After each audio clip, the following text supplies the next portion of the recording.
Esta noche vamos a estudiar bastante la Biblia. Vamos a leer varios versículos bíblicos, porque el tema de esta noche no es muy fácil. Vamos a Daniel, capítulo 7, versículos 9 y 10. Voy a pedir que coloquen los textos y los vayan colocando a la medida que yo voy diciendo, pero en el orden que les he dado. Miren lo que dice ese texto. Es una visión que Daniel tuvo, el profeta Daniel tuvo esta visión y dice así: estuve mirando en la visión, hasta que fueron puestos tronos y se sentó un anciano de días, cuyo vestido era blanco como la nieve y el pelo de su cabeza como lana limpia. Su trono llama de fuego y las ruedas del mismo fuego ardiente. Un río de fuego procedía y salía delante de él. Millares de millares le servían y millones de millones asistían delante de él. El juez se sentó y los libros fueron abiertos. Esta es una visión de Daniel. Ahora yo les pregunto, sin querer forzar mucho el texto bíblico, ¿de quién piensan que ustedes que está hablando el texto? ¿Quién es ese anciano de días, cuyo vestido era blanco como la nieve y el pelo de su cabeza como lana limpia, que estaba sentado en un trono? Su trono era como llama de fuego. Todo esto es una visión y una descripción humana. Daniel, con palabras humanas, trata de escribir una visión majestuosa que él tuvo. Pero ¿quién piensan ustedes que es ese anciano de días? Ahora, la misma Biblia se interpreta sola, porque dice, un río de fuego procedía y salía delante de él, del anciano de días y del trono. Millares de millares le servían. ¿Quiénes piensan ustedes que son esos millares de millares? Los ángeles. Millones de millones asistían delante de él. Y ahora, miren, él mismo dice quién es ese anciano de días. El juez se sentó.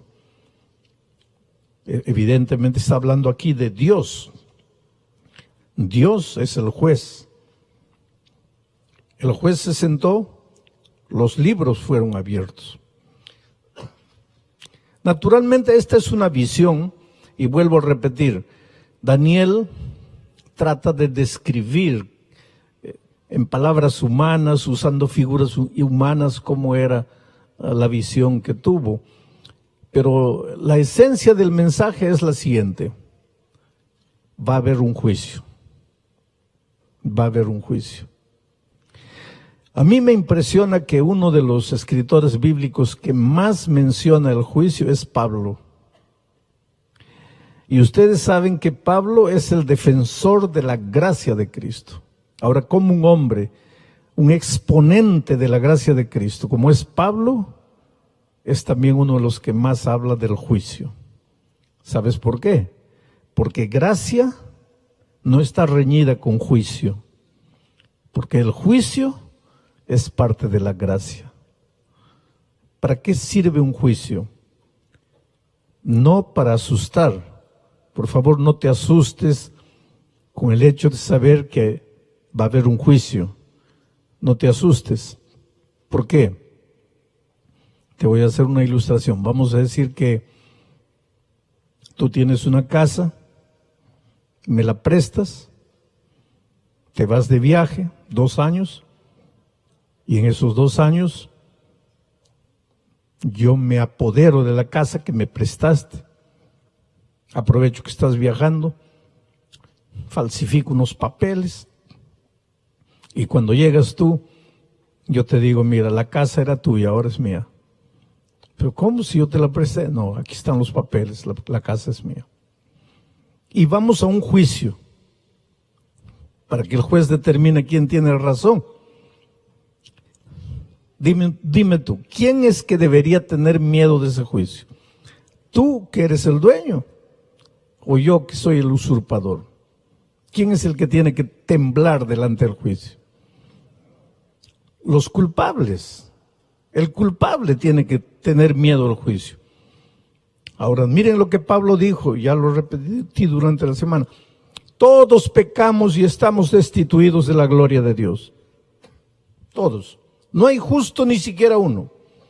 Desde la cabeza hasta los pies, todo es llaga podrida entre nosotros. Isaías 53 dice, cada uno de nosotros se desvió por su propio camino, como oveja, rebelde. Cada uno quiso vivir como quiso, hizo lo que le dio la gana. Somos culpables. Estamos destituidos de la gloria de Dios. Y la paga del pecado es la muerte. Estamos condenados.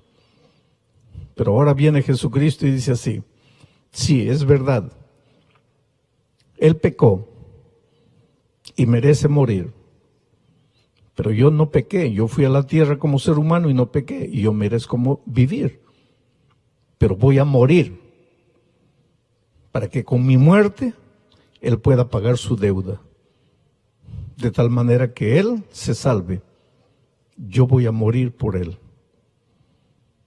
Ahora,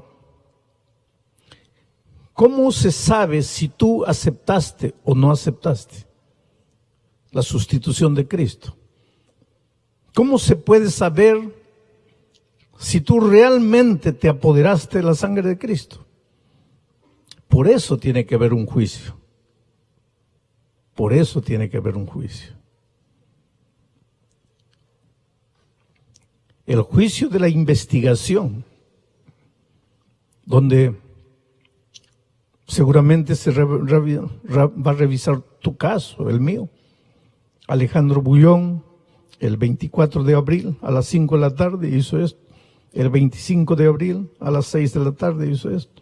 El 27 de abril de mañana hizo esto. Está todo registrado porque dice que los libros, por favor no me saquen el texto. Está todo registrado porque dice que los libros fueron abiertos. Hay libros, hay registros. No hay un pensamiento que tú tengas, no hay un sentimiento que tú tengas, que abrigues en tu corazón. No hay un acto que tú hagas que no esté registrado. Todo está registrado en los libros. Y cuando el juicio empiece, se abrirán los libros para revisar. Ahora tú no te preocupes por lo que está escrito en el libro, porque el remedio ya está provisto y es la muerte de Cristo. Tú, en lugar de estar preocupado por lo que has hecho, preocúpate por aceptar a Jesucristo. Y no solo con la boca, entra al tanque del bautismo, porque cuando te bautizas en la muerte de Cristo. Muy bien, ahora viene la segunda pregunta. ¿Y cuándo es que va a empezar ese juicio? Porque hay mucha gente que piensa que el juicio final es cuando Jesús vuelva a la tierra. Pero recuérdate una cosa, que cuando Jesús vuelva a la tierra, Él viene ya trayendo el galardón. Y si viene trayendo el galardón, es porque ya se sabe quién va a recibir el galardón. Y si ya se sabe quién va a recibir el galardón, es porque ya se realizó el juicio. ¿Te das cuenta? Entonces el juicio para determinar quién se salva y quién se pierde no puede ser cuando Jesús venga. Cuando Jesús venga se va a realizar la ejecución del juicio. Es cuando el juez va a dar la sentencia. Pero el juicio de investigación, porque todo juicio tiene un proceso de investigación. El juez pregunta a ver cómo fue, qué estabas haciendo, porque aquí hay un testigo que dice que te vio, y es verdad, ¿dónde estabas a esa hora? Ese juicio de investigación tiene que ser realizado antes de la condena, de la sentencia. Otra gente, con toda sinceridad, piensan que el juicio sucede cuando el hombre muere. Murió el hombre y el juicio va a suceder ahí, pero la Biblia es contundente al decir que cuando el hombre muere, ya no hay nada. Por eso dice Salomón, todo lo que viniere a tu mano para hacer, hazlo según tus fuerzas, porque al sepulcro a donde vas, ya no hay ciencia, ni trabajo, ni sentimiento, ni pensamiento, ni nada. moriste, se acabó todo. Entonces no puede haber juicio. El juicio tiene que ser ahora. ¿Pero cuándo? ¿Dónde? ¿A qué hora? Entonces vamos al segundo texto ahora. Daniel 8:14, para tratar de descubrir cuándo empieza el juicio. Esa es una profecía que la humanidad no conoce, pero está en la Biblia. No está escondido, no está oculto, está en la Biblia. Solo que la mayoría de los estudiantes de la Biblia no conoce el versículo. Si lo ha leído ni ha pensado. Pero ahí dice así: y él dijo, hasta 2300 tardes y mañanas, luego el santuario será purificado. Vamos a tratar de entender. Hasta 2300 tardes y mañanas. Una tarde y una mañana es un día.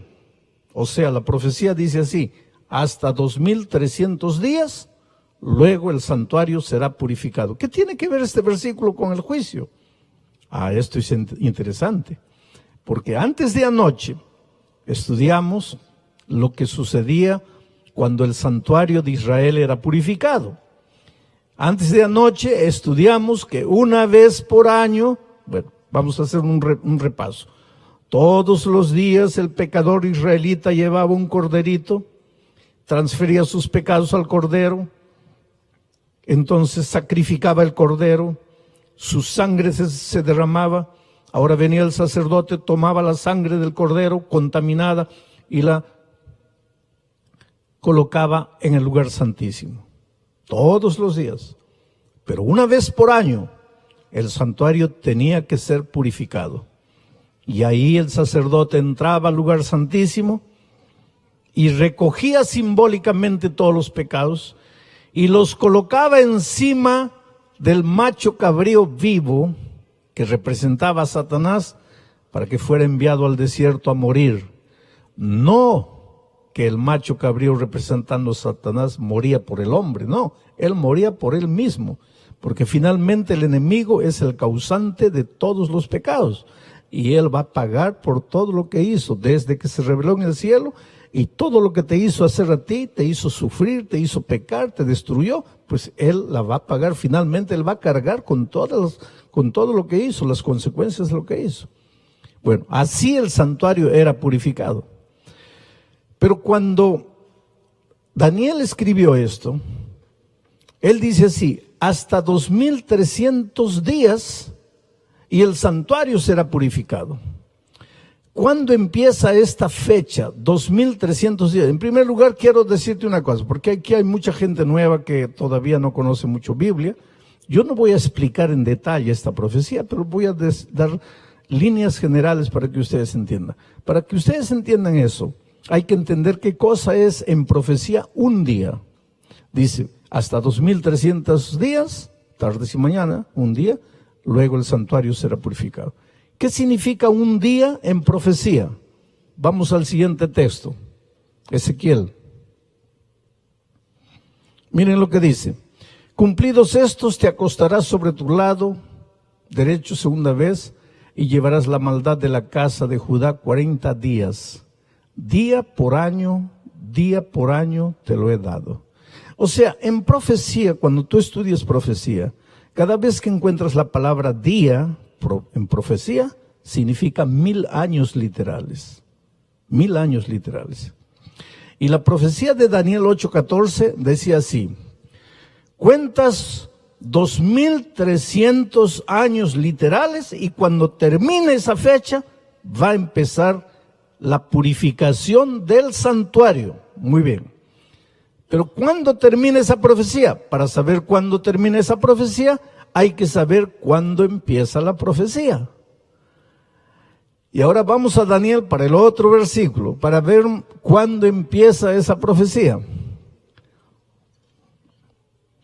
Daniel había recibido la profecía de los 2300 años, pero estaba desconcertado, estaba preocupado. ¿Cómo es? ¿Cómo será? ¿Dónde será?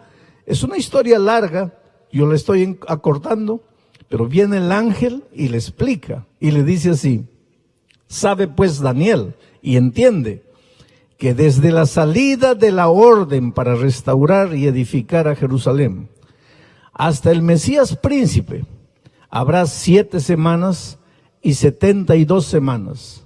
Se volverá a edificar la plaza y el muro en tiempos angustiosos. Vuelvo a repetir, yo no estoy dando los detalles de la profecía, pero este versículo dice que esa profecía comenzaba cuando salía el decreto para restaurar y edificar Jerusalén. ¿Y cuándo salió históricamente ese decreto para reedificar Jerusalén? El año 457 antes de Cristo. Entonces, si tú agarras el año 457, que fue el año en que salió ese decreto, y empiezas a contar 1, 2, 3, 4, 5, 6, 1000, 2000, 2100, 2200, 2300, ¿sabes cuándo termina? El año 1844. Hace poco tiempo, relativamente poco tiempo. 1844. Entonces la profecía lo que quería decir es lo siguiente. En 1844 el santuario será purificado. ¿Pero qué santuario si ya no hay santuario? En 1844 ya no había santuario, Israel ya había terminado, ya no existía Israel. Ya no existía el santuario que ellos llevaban para todo lado. Entonces, ¿qué santuario sería purificado? Hemos visto esta semana que la epístola a los hebreos habla de un santuario allá en el cielo. Quiere decir que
el año 1844, exactamente el 22 de octubre de 1844, el santuario celestial empezaría a ser purificado. Pero en Israel, la purificación del santuario era el día del juicio. Por lo tanto, el 22 de octubre de 1844, allá en el cielo, empezó la purificación del santuario celestial, empezó el día del juicio. Los libros fueron abiertos, el juez se sentó y comenzó el juicio. Hoy estamos viviendo en los días del juicio. No sabemos cuándo ni a qué hora, pero cada uno de nosotros puede ser juzgado. Estamos viviendo en los días del juicio. Ahora tú puedes salir esta noche así medio asustado. Ay, Dios mío. Y si yo ya fui juzgado, ¿y cómo será? Estoy perdido, estoy salvo. No. El evangelio es buena nueva, buena noticia. El evangelio no es condenación. El evangelio no es para que salgas asustado. La maravilla es la siguiente. Mira lo que Jesucristo dice en 1 de Juan 2:1. ¿Dónde está? Hijitos míos, estas cosas os escribo para que no pequéis. Y si alguno hubiere pecado, no se preocupe, porque tenemos un abogado para con el Padre, y ese abogado es Jesucristo el justo. ¿Y qué más es ese Jesucristo el justo? Él es la propiciación por nuestros pecados. Y no solamente por los nuestros, sino también por las de todo el mundo. ¿Hay juicio? Sí. ¿Ese juicio es para investigar la vida de cada ser humano? Sí. ¿En ese juicio muchos serán condenados a la muerte? Sí. ¿Eso debe generar miedo en tu corazón? No. ¿Por qué? Porque tú tienes el mejor abogado del mundo, Cristo Jesús. El mejor abogado del mundo, Cristo Jesús. ¿Y por qué el mejor abogado? Porque se hizo hombre y vino a esta tierra como hombre para poder entender tus dramas, tus luchas, tus conflictos, tus angustias. Porque Dios, por el hecho de ser Dios, Él podría decir, yo ya te entiendo. Jesucristo podría decir, yo como Dios ya te entiendo. Pero tú en algún momento, llevado por tu flaqueza humana, podrías pensar así, sí, Señor, está bien, eres Dios, ¿me entiendes? Pero en realidad, ¿cómo me vas a entender si yo soy hombre y tú eres Dios? Entonces, para que tú nunca tengas ese argumento, ¿qué hizo Jesús? Se hizo hombre y vino a la tierra y fue tentado en todo. El otro día alguien me decía, usted no sabe lo que es ser un hijo que no conoció a su padre. Usted no sabe lo que es de niño andar en el barrio y que todos se burlen porque no conocí a mi padre. Tal vez yo no entienda, porque conocí a mi padre y a mi madre. Pero Jesucristo con toda seguridad sí te entiende. ¿Y sabes por qué? Yo no sé, hay cosas que nosotros leemos y leemos como si fuera una cosa normal. Pero ¿qué pensarías tú si mañana llega tu hija de 16 años y te dice, papá, estoy embarazada, pero por favor no te asustes, porque es del Espíritu Santo? ¿Qué dirías tú hoy? Y mira que en la historia ya hubo una niña de 16 años que quedó embarazada, la Virgen María. Y así mismo tú te ríes. Ahora imagínate cuando María le dijo eso al papá y en su tiempo, antes de ella, nadie había quedado embarazada del Espíritu Santo. Imagínate lo que sucedió. Entonces cuando Jesús era pequeñito y corría de aquí para allá, las vecinas chismosas, que tienen la lengua bien larga, hablaban entre ellas, mira el hijito del Espíritu Santo, ¿cómo anda ahí? Entonces no me digas que Jesús no te comprende, querido. Jesús te comprende todo. Eres inmigrante, no tienes documentos, pues Jesús te comprende. No se fue a Egipto huyendo de Herodes, no vivió en una cueva ahí sin documentos, no tienes casa, pues Jesucristo dijo, las zorras tienen cueva, los pajaritos nido, pero el Hijo del Hombre no tiene dónde recostar la cabeza. ¿Cómo vas a decir que Dios no te entiende?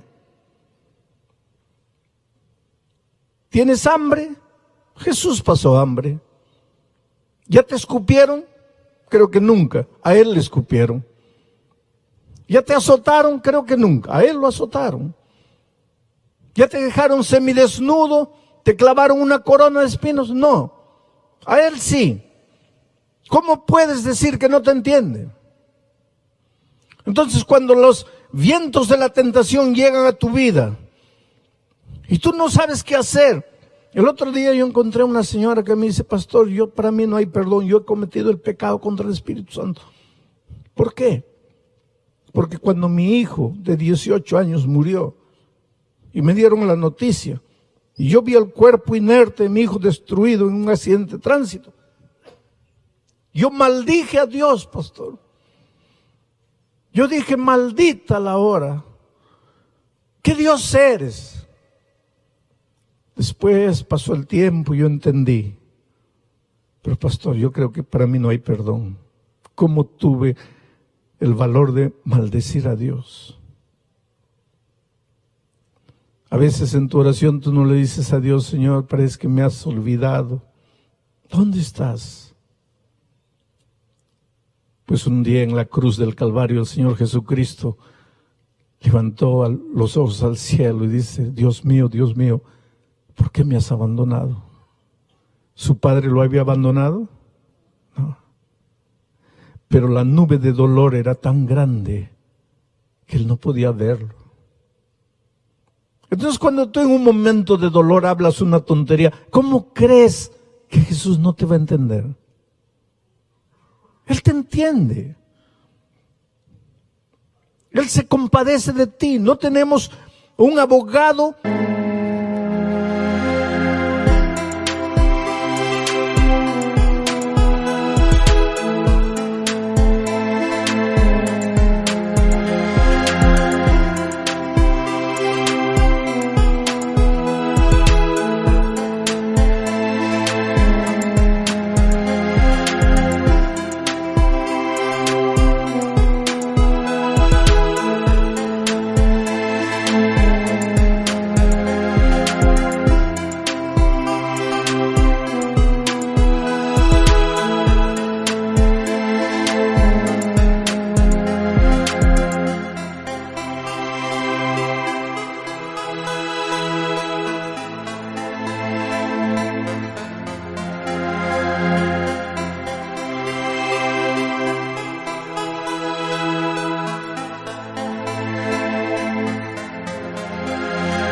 que no pueda compadecerse de nuestras flaquezas, sino uno que se hizo hombre, vino a la tierra y te entiende.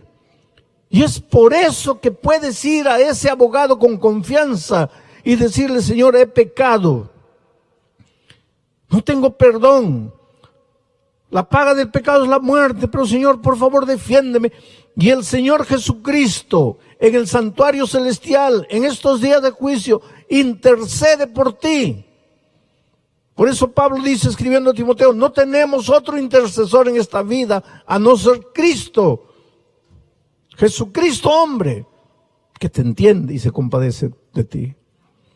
Oh querido, eres lo más precioso que Dios tiene en esta vida. Yo sé que a veces tú te miras en el espejo de la vida. El otro día alguien me decía: nadie me ama.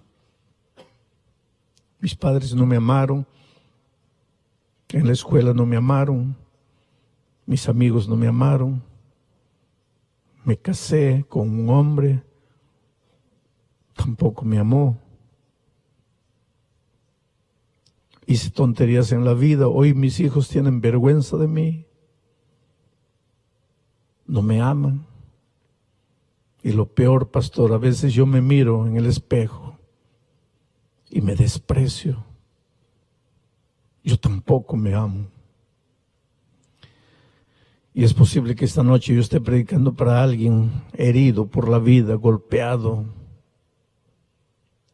Pero querido, tienes un abogado maravilloso, un salvador, un consolador que viene y te limpia las heridas. Qué maravilloso es Jesús, que cuando entra no viene y te cura por fuera, te cura por dentro, porque las heridas más peligrosas no son las heridas de afuera, son las heridas de adentro. Yo una vez estaba en Ecuador, tenía 2 sermones para predicar un sábado de mañana, y de repente me resbalé en la tina y caí y me desmayé. Y el agua comenzó a subir, me llegó a las narices, y gracias a Dios porque me desperté.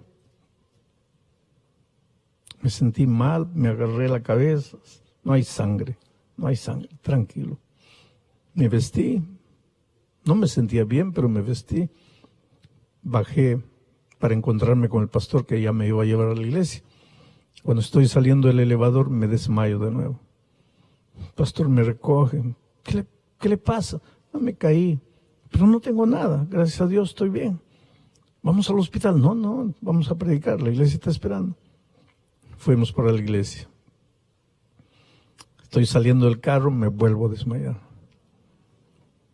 Y ahí ya me llevaron al hospital. Y el médico me dice: pastor, Si usted se demoraba 10 minutos más, nadie lo salvaba. Pero no tengo nada. Y ahí el médico me dijo, no tiene nada por fuera.